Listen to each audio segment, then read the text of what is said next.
Okie dokie. Um, this is a more up-to-date video. Um, well, I suppose my first video was fairly current with regards to the stuff that I'd gotten at the time. Anyway, doesn't matter. Most of my videos I think will be catch-up videos on interesting things that I've found. But this is something I got today. So, CEX. Oh, it's not very exciting. It's where I do most of my kind of retro game window shopping and shopping proper. We had one other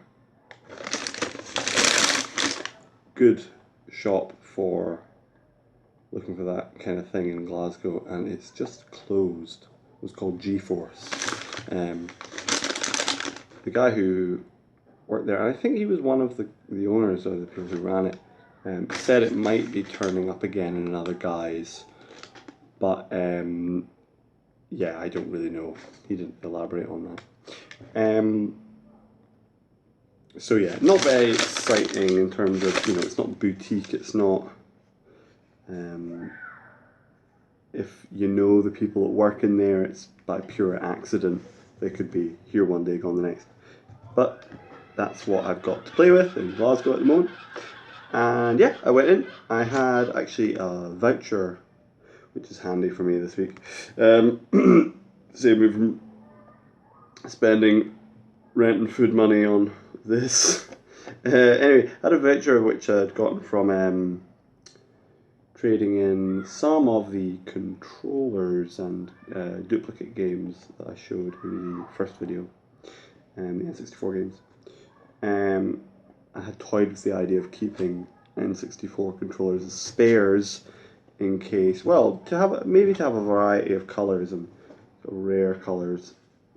But while indulging this sort of collecting hobby, I'm trying to combat a hoarding habit. So, and the likelihood of my using more than 4 controllers, well, using as many as 4 controllers more than very, very occasionally is slim. So I thought 4 is enough. I actually do have 5 because one of them, one controller I wasn't able to trade in because it's too loose. So I might use that as a bit of a guinea pig for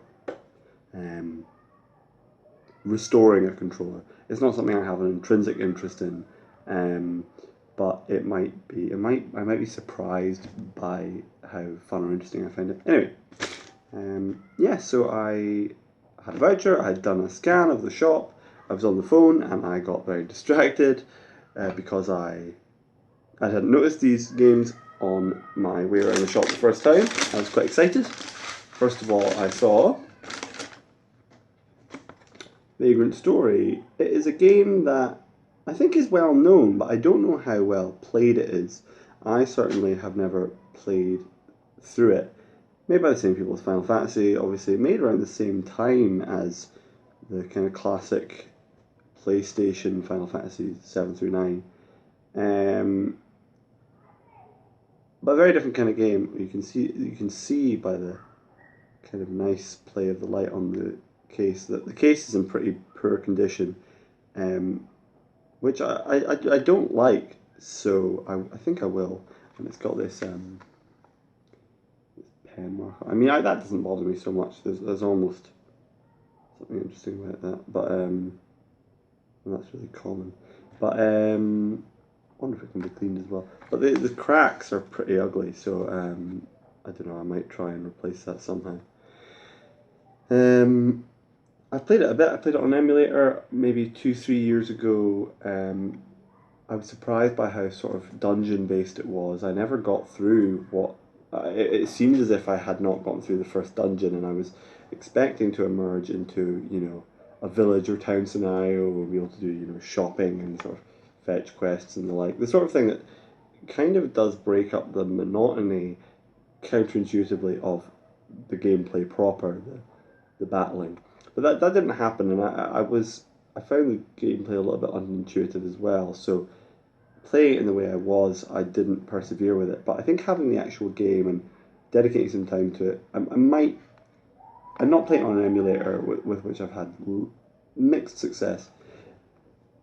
Maybe I'll find it more engaging. Maybe not, but it's an interesting game, and it's one that I have had on and off in the past, and it's always been a bit of a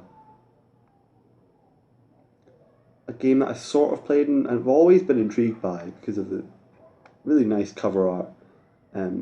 Admittedly, sort of trading on a kind of shallow anime appeal, kind of Kingdom Hearts esque. You know, it looks good. It probably looks good for the sake of it, but that's okay. Nice cover art, nice find. But perhaps surprisingly, more excitingly, and this is the thing that really stopped me from actually. Okay, was rambling on to such an extent there that I ran out of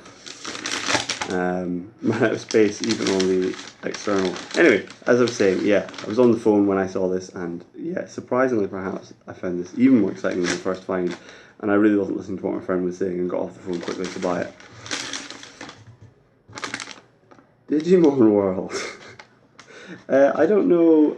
I do have a sense that this is a bit of a, I won't say cult classic, but you know, a kind of a surprise classic. I mean, Digimon compared to Pokemon, say, it, I think is the product of a more cynical attempt to sell things to young children.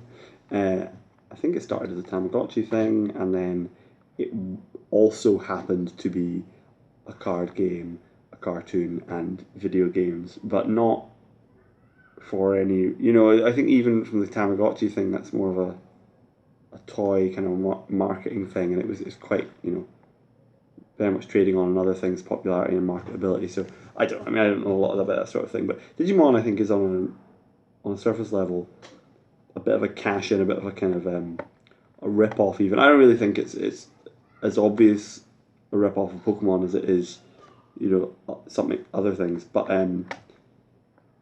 compared to Pokemon, which, you know, was a game for the sake of being a game and was I don't know if it was an altogether original idea. I can't really comment on that, but it was a really well done idea. It was really interesting for its own sake, and the cartoon and the cards and stuff, even if they were um,